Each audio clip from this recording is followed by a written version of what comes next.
Hi guys!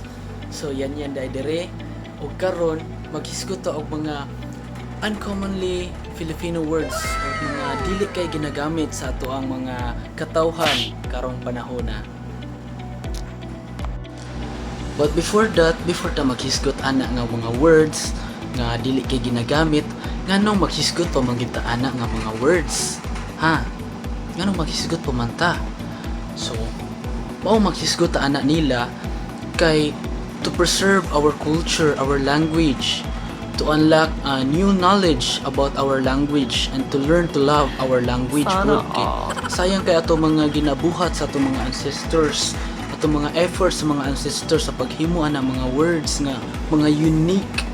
So we should preserve it to have better knowledge about our culture and our language.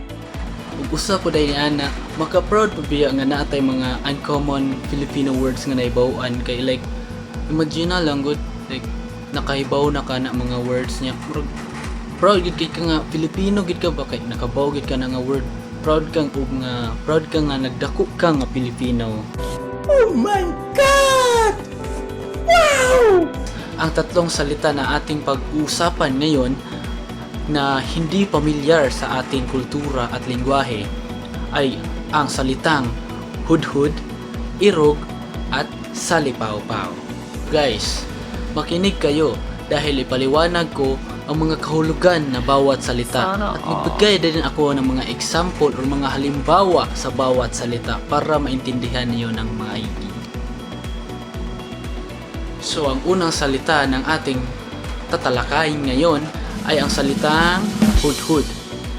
So, ang salitang hudhud ay nagkakahulugan ng pagkuskus or pag-scrub in English.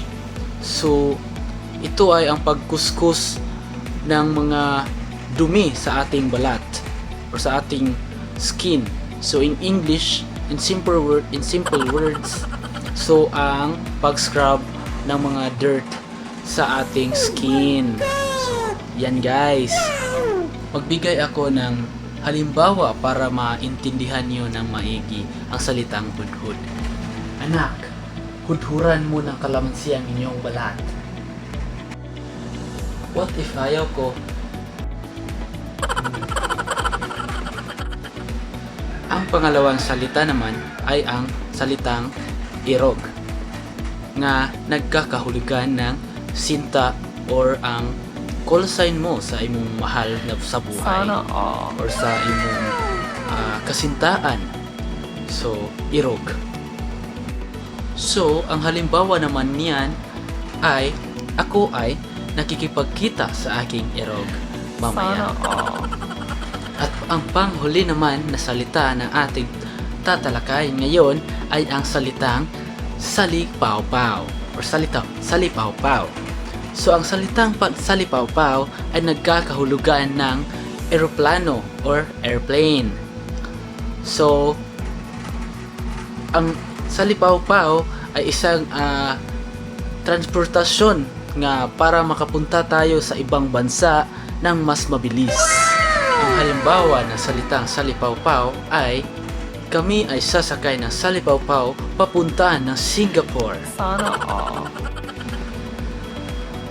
Yun lamang guys ang aking mga salita na ibibigay ko sa inyo para sa ngayon. At magbibigay pa ako ng maraming salita na hindi kayo pamilyar.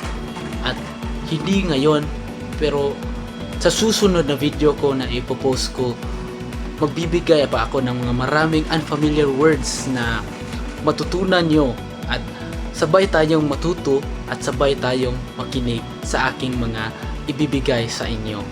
Salamat guys, salamat sa pagpakikinig. This is Yan Yan at salamat.